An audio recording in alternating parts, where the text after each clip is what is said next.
दोस्तों सोचिए, अगर आज की महंगाई आपको परेशान कर रही है तो अगले साल क्या होगा। वॉशिंगटन से आई एक खबर ने दुनिया के बड़े बड़े दिग्गजों की नींद जो है वो उड़ाकर रख दी है। आईएमएफ की बॉस क्रिस्टालिना जॉर्जिवा ने एक डेडलाइन तय कर दी है, साल 2027। उनका दावा है कि अगर जंग नहीं रुकी तो ग्लोबल ग्रोथ 2% तक गिर सकती है। आखिर क्यों आईएमएफ अपने पुराने अनुमानों को रद्दी की टोकरी में डाल रहा है? क्यों $125 प्रति बैरल तेल का डर पूरी दुनिया को सता रहा है? आज हम करेंगे इसी खतरे का पूरा विश्लेषण, इसलिए वीडियो को एंड तक जरूर देखें। दोस्तों नमस्कार, मैं हूं आपके साथ संध्या बिष्ट और आप देख रहे हैं the economic times Hindi. Middle east में तनाव पूरी तरह खत्म होने का नाम नहीं ले रहा है।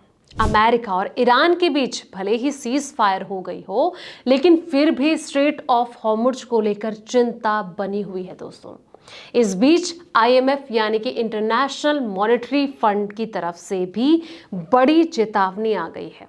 आईएमएफ का यह कहना है कि बढ़ती महंगाई और मध्य पूर्व में लंबे समय तक चल रहा तनाव ग्लोबल इकोनॉमी को नुकसान पहुंचा सकता है। अगर ये युद्ध 2027 तक जारी रहता है और कच्चे तेल की कीमतें बढ़कर करीब $125 प्रति बैरल तक पहुंच जाती है तो हालात और ज्यादा खराब हो सकते हैं। आईएमएफ की प्रमुख क्रिस्टालिना जॉर्जिवा ने कहा कि पहले जो अनुमान लगाया गया था, युद्ध जल्दी खत्म होगा और ग्लोबल ग्रोथ 3.1% और महंगाई 4.4% रहेगी, जबकि ऐसा होते हुए नजर नहीं आ रहा है। उन्होंने कहा कि हालात तेजी से बदल रहे हैं और पुराना अनुमान अब पीछे छूट चुका है।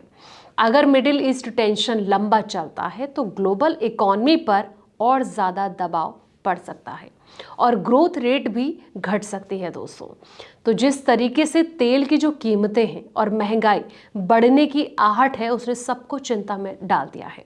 आईएमएफ की प्रमुख क्रिस्टालिना जॉर्जिवा का ये कहना है कि तेल की कीमतें पहले ही $100 प्रति बैरल से ऊपर जा रही हैं और महंगाई का दबाव बढ़ रहा है।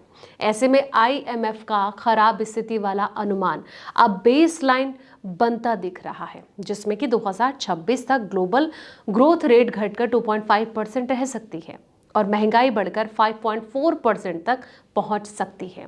उन्होंने चेतावनी दी है कि अगर ये जो स्थिति है 2027 तक जारी रहती है तो तेल की कीमतें करीब $125 प्रति बैरल तक पहुंच सकती हैं तो हालात और भी बिगड़ सकते हैं। दोस्तों इससे महंगाई तेजी से बढ़ेगी और लोगों की जो महंगाई को लेकर उम्मीदें हैं वो भी अस्थिर हो सकती हैं, जो कि अर्थव्यवस्था के लिए कहीं ना कहीं खतरे का सौदा है। अब सवाल ये कि ग्लोबल ग्रोथ रेट क्या घटने वाली है? आईएमएफ ने पिछले महीने 2026 और 27 के लिए 3 संभावित ग्लोबल इकोनॉमी से जुड़े रास्ते बताए थे दोस्तों, जिसमें कि सामान्य स्थिति, खराब स्थिति और गंभीर गिरावट वाली स्थिति को दिखाया गया। सबसे खराब स्थिति में ग्लोबल ग्रोथ रेट घटकर 2% तक आ सकती है और महंगाई जो है वो 5.8% तक पहुंच सकती है। वहीं स्ट्रेट ऑफ हॉर्मुज़ की टेंशन एक बड़ी परेशानी का सबब बनी हुई है।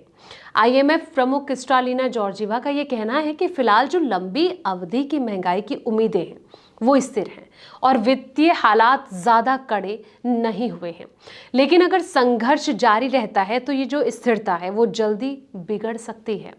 माइक विर्थ ने चेतावनी दी है कि अगर स्ट्रेट ऑफ हॉर्मुज़ में बाधा जारी रहती है तो दुनिया में तेल की जो कमी है वो हो सकती है। इस रास्ते से करीब 20% वैश्विक कच्चे तेल की सप्लाई होती है, इसलिए इसका जो असर है काफी बड़ा हो सकता है। उन्होंने कहा कि इसका जो सबसे पहले असर है एशिया पर दिखेगा, जहां सप्लाई कम होने से अर्थव्यवस्थाएं धीमी पड़ सकती हैं। अगर ये जो स्थिति है वो बनी रहती है तो मांग और सप्लाई के बीच बड़ा असंतुलन पैदा हो सकता है। दोस्तों अब ग्लोबल सप्लाई चेन पर कितना दबाव पड़ेगा? बता दें कि जॉर्जिवा ने यह बताया कि ग्लोबल सप्लाई चेन पर दबाव लगातार बढ़ रहा है। जो फर्टिलाइजर है इसकी कीमतें 30 से 40% तक बढ़ चुकी हैं, जिसमें कि खाद महंगाई 3 से 6% तक बढ़ सकती है और अन्य सेक्टर भी जो हैं वो प्रभावित हो सकते हैं। उन्होंने इसे गंभीर स्थिति बताते हुए कहा कि सरकारें जो हैं वो जल्दबाजी में ऐसे कदम नहीं उठाने चाहिए जो कि मांग को और बढ़ा दें। अगर सप्लाई कम होती है तो मांग को भी उसी हिसाब से नियंत्रित करना जरूरी होगा, वरना महंगाई और ज़्यादा चरम सीमा पार कर सकती है।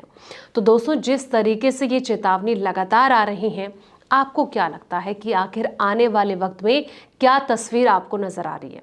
कमेंट सेक्शन में अपनी राय जरूर दें। अगर ये रिपोर्ट आपको पसंद आई है तो इसे लाइक करें, शेयर करें और हमारे चैनल को सब्सक्राइब जरूर करें, ताकि ऐसे पल पल के अपडेट्स आप तक पहुंचती रहें। फिलहाल देखते रहें आप द इकोनॉमिक टाइम्स हिंदी।